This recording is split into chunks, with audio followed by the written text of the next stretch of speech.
I cannot come back to 9 to 5. Theoretically I can, like all of us, everybody needs to feed their families, but realistically I just cannot.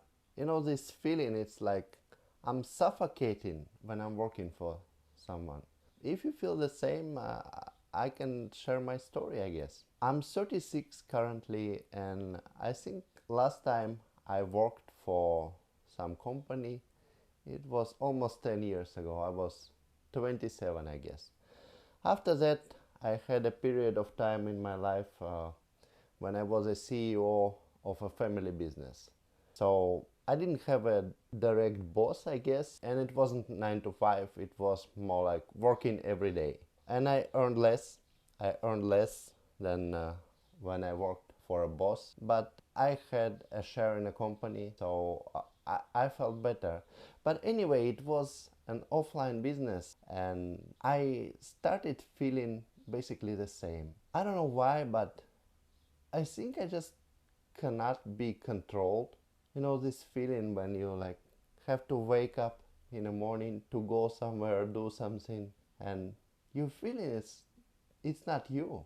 It's not you. You just cannot keep going. You want to lie in a bed, sleep, and never wake up again. That's what I was feeling when I was working for basically anyone. Basically, I was feeling almost the same in family business. And I guess that's why I'm making this channel. This is my 10th channel. Half of them I monetized. Yesterday I watched vidIQ and I got this fresh information from 2024. Only 6% of all channels on YouTube are actually monetized. I think I monetized about 5 channels during my 10-year YouTube career.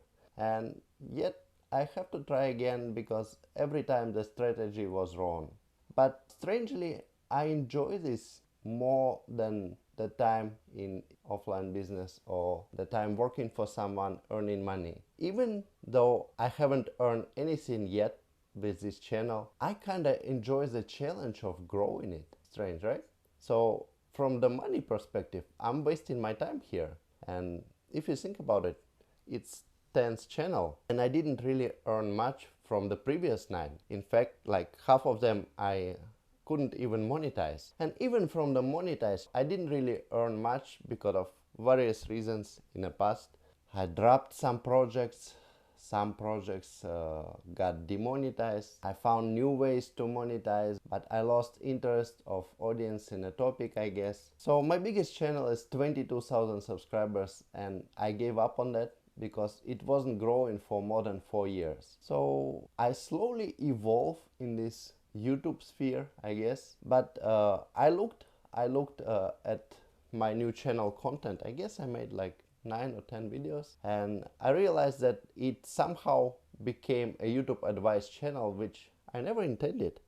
I intended this channel to be about lifestyle, lifestyle free from 9 to 5, because I think there are many people in the world that hate their jobs for some reason. And it's not always the money reason, because if I've been offered like a good amount of money that I'm trying to achieve here, but I had to wake up every day with alarm and go somewhere, commute 3-4 hours a day, I would immediately decline that offer.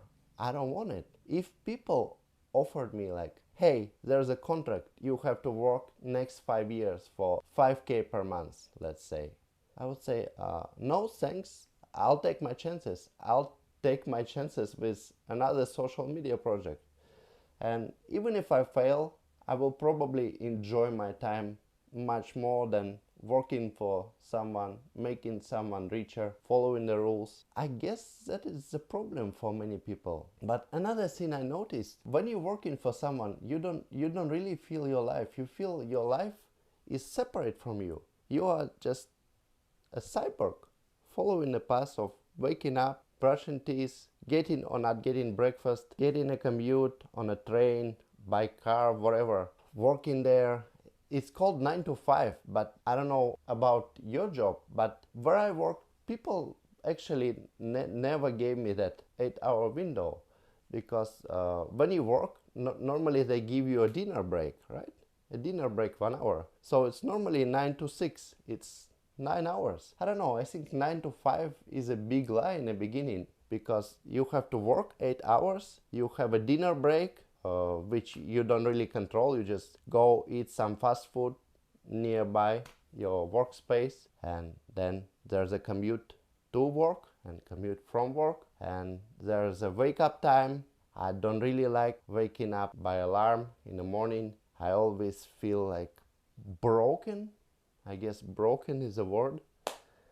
And after that you have to shower. So when you live in a city where most offline work is located, I calculated that sometimes it's 12, 13 hours that you just basically throw away from your life.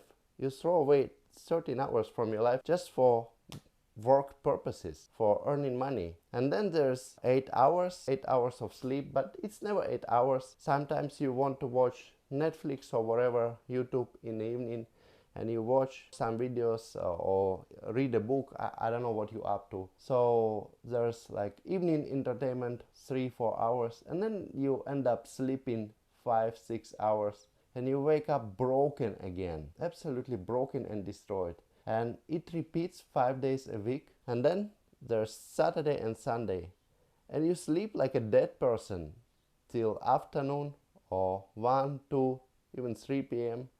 And then you have to do home errands like go get groceries, walk with the dog, whatever, spend time with the kids and their homework, depending on your lifestyle and your current situation. So anyways, you have a family or you don't have a family, you don't really have that 2 days of a weekend.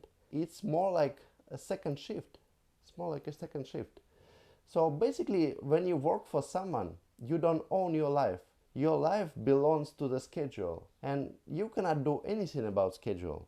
That's how you trade in, not a designated amount of time. I mean, you trade in your life literally for money. And the current job market, you cannot really earn anything. You cannot really earn money working for someone for your dream house, for your dream car. So at some point it just became pointless. You work to get food. And once I realized, oh, actually there are different ways to get food. I can put food on the table working for myself. And since then I was trying and I was trying and I was trying. Now it's over 10 years since I updated my resume.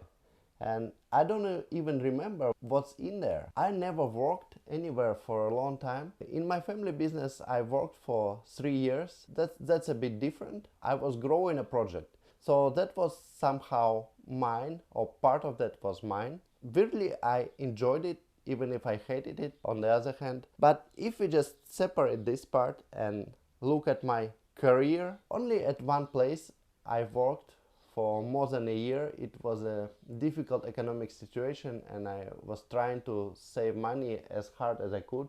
Basically, I went to work every day and only money I spent was for lunch and for food and paying utilities for my parents' house because I was living with parents at that time.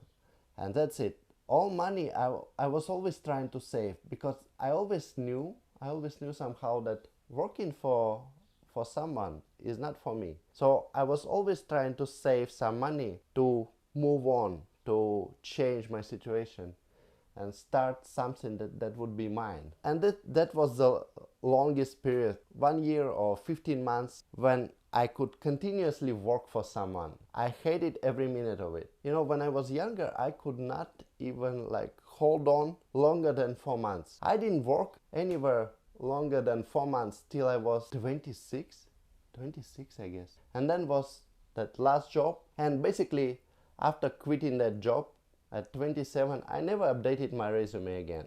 I just realized that life is passing me by and I wasn't born to do that. I cannot. I physically cannot. I feel destroyed working for someone. I feel like I'm wasting my life and I could be dead. Basically, I could be dead or asleep with the same result because nothing changes. So I decided, yeah, better I stay poor all my life trying to build something that is mine. Nowadays, The only thing you can basically build by yourself is a social media profile. And I tried and tried and tried again, and I convinced my wife to try, and she tried and tried and tried again. Trial and error, failing, failing, failing, shadow bans, bad topics, low monetization. So now, after more than 10 years of trying to build something that is mine, I built many websites, I sold them. Nothing could break even the point where you earn over your current spending level. Even if you try to lower your spending level, no, it's just not working. It's just not working for me. So you have to, at some point, start earning twice, triple higher than your spending level. That's the only way you can save something, build your capital, and start earning real passive income. Working on social media, I guess it's not really a source of passive income. It's just a form of work. But a form of work you kind of can enjoy because you building something for yourself, for your family, not for some random dude that will get richer relaxing on an island on his yacht while you working, commuting, and wasting your life. And after studying this business for many years, I realized that to earn real sustainable income that is much higher than your current needs, let's say me and my wife, we mostly spending about $2,000 per month for living. Sometimes less, sometimes more. I think the average would be $2,000 per month. So to start saving money, we need to go over 5K, right? And that's what I'm trying to do. But I realized that to earn over 5K with your social media, relying on internal monetization, YouTube, Facebook, wherever. My wife prefers Facebook, I prefer YouTube. And I tried many different social media platforms. To earn over 5K, you need millions of views. And she tries mostly short videos, and she needs, I think, dozens of millions of views to beat 5K. Her maximum was, I think, $2,000 per month, and my maximum over $4,000 per month. Per month is not really accurate, because sometimes you earn 4, next month you earn 3, next month you earn 4 again, and then it falls to 1,000. So when we count our annual earnings, it's exactly barely minimum living standard. We cannot buy a car for basically all our lives. I had one car, and how I got it, I sold my grandpa's garage. Yeah, that's how I got a car. Later I couldn't afford it. I couldn't afford to repair the car. So I sold it. I think at 27. And it's been almost 10 years that I cannot afford a car. Yeah, that's embarrassing. But on the other hand, we are self-sustaining, I guess. We earn enough money for living from social media. And considering only 6% of people who try YouTube can even monetize their channels, that's weirdly a form of success, I guess. Nowadays, if you open YouTube and try to learn something, everyone is an online millionaire, and you feel so small. You feel so small and insignificant. And all your achievements are basically nothing, just like dust, because everyone on Instagram, on YouTube is more successful than you, and you don't feel that you can relate to anyone. So I started this channel with the idea that many people can relate to me, actually. I think. Comment down below if you can relate. So anyway, what I found out is you cannot sustainably bring millions of views, millions and millions and millions of views every month to earn over your living expenditure. And that got me thinking, like, how to raise CPM or RPM, whatever we're earning per 1,000 views. My wife is still not getting this concept. She's still chasing for the views, and that's her way. I don't press her, I don't push her. But for me, I decided, okay, I will start this new channel where I will try to raise CPM to the maximum. I will use the algorithm to help me build an audience of solopreneurs, basically. Solopreneurs, social media influencers who are struggling to beat the threshold, just as I'm struggling, okay? And I will share my experiences. And what I found lately is that paid communities are growing like crazy. So I decided, okay, so I will invite people who already have social media presence, who are already trying to build their online business, make money online, to create paid communities. And that's why I added a link in the description. You can read that. Basically, I say this in every video, so I will I will not push it again, or people will unsubscribe who subscribed before. So check it out. You can earn money with your paid community. And if you like my story, if you feel the same, just subscribe.